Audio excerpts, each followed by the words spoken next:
What's going on there, guys? Back with another one. Want to talk more about this Nick Wright and Stephen A. Smith situation. Nick Wright went on his podcast and really explained his side of everything. We saw Stephen A. Smith respond the other day after feeling like Nick Wright was saying he acts like some media mob boss during that Jaylen Brown situation and everything surrounding it. But it definitely seems like there's some tension between these two. I've seen Nick Wright throw little shots here and there over time. I haven't really seen Stephen A. mention him directly by name, but he always talks about contemporaries and podcast guys he feels take shots at him. But he pretty much narrowed it down to Nick Wright the last time he addressed it. Now Nick is speaking on a moment where he finally saw Stephen A. face to face. They spoke and dapped each other up, but Nick Wright basically asked him directly if there was an issue between them. It wasn't really a confrontation, but you could already feel the energy was there beforehand. And honestly, that tells me somebody has probably been passing information between both sides behind the scenes. They probably got mutual people around them feeding comments and information back and forth. Then by the time y'all end up in the same room together, it gets awkward, especially when y'all never really had direct issues before, but people around the situation keep stirring things up.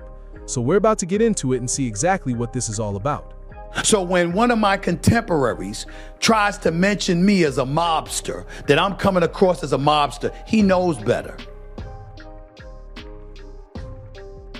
You can, once you figure out who I'm talking about, you can gauge his motives. He should be ashamed of himself. But I'll leave it alone and let him hang out with his crew. And he knows that I know who they are. But what I think he was implying there when he says knows his crew, I think he's implying that because I'm legitimately good friends with Maverick Carter, and because I'm friendly with and have a working relationship with Rich Paul, and because I occasionally am with those guys in a social setting, that me going after him was some type of coordinated, planned attack using the Jaylen Brown story as some proxy war for some ulterior LeBron Stephen A. beef that I am the figurehead for. I'm not even gonna lie, Nick Wright. The people you name that you're connected with and the way other media personalities have talked about controlling narratives and what gets said publicly, it sounds real similar to what he's hinting at here. The funny part is he's media too, right? But I guess he's looked at a little differently because he's not always fully aligned with them on everything. Like, for example, he doesn't even have LeBron as the GOAT. So situations like that probably make him stand out a little more from the rest. But anyway, let's keep this thing moving. Back in September,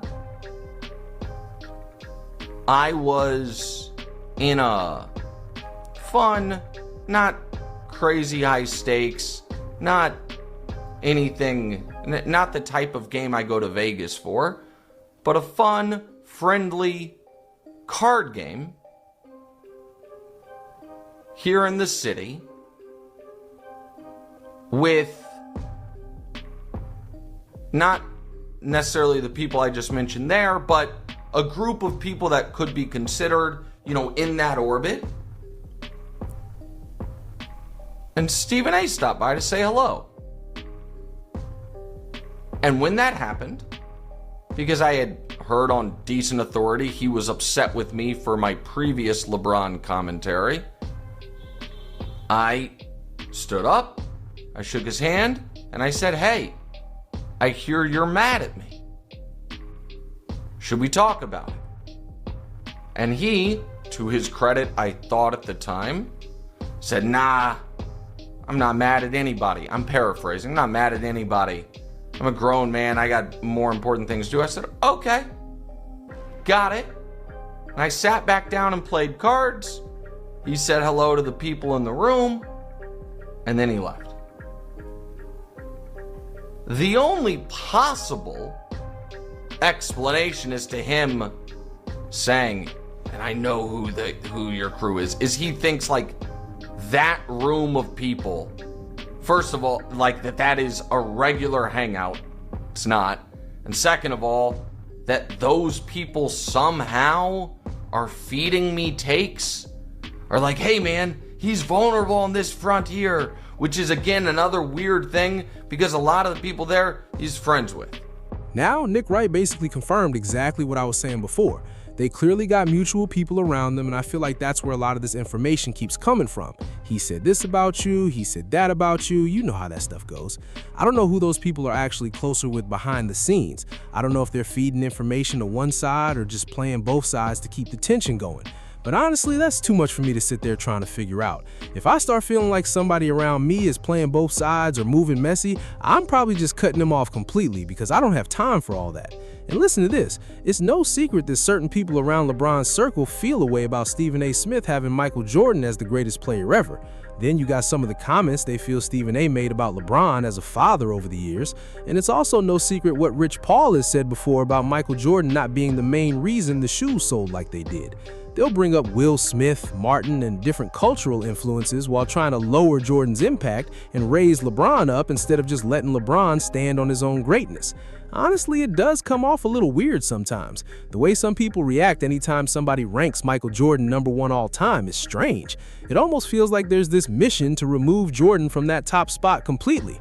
But for people who actually watch Jordan dominate in real time, they feel how they feel about it. And Stephen A. basically said that's where a lot of the tension comes from. Now, obviously, Nick Wright is extremely pro-LeBron, and he always has arguments lined up that he feels favor LeBron in those GOAT debates.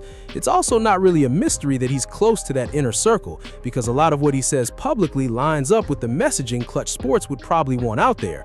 So it's no surprise he's allowed around those card games and private situations because he's moving in alignment with them. Even if he says he's not being paid or doesn't have any incentive to defend them, there's still value in being accepted into those circles. The fact that LeBron publicly acknowledged him courtside out of all the sports journalists out there says something by itself. So whether people want to admit it or not, there's definitely some incentive attached to being around that level of access and influence.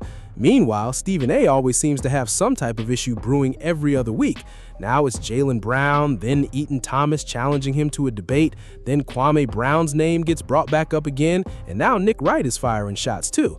It always turns into something. But honestly, I still wish Stephen A. would have addressed Serena Williams' husband publicly on air the same way he handles these other back-and-forth situations. But anyway, I mainly just wanted to show what happened during that face-to-face meeting and Nick Wright retelling the story from his side. Y'all let me know what you think about everything in the comments below. Don't forget to like, share, and subscribe. Till next time, peace.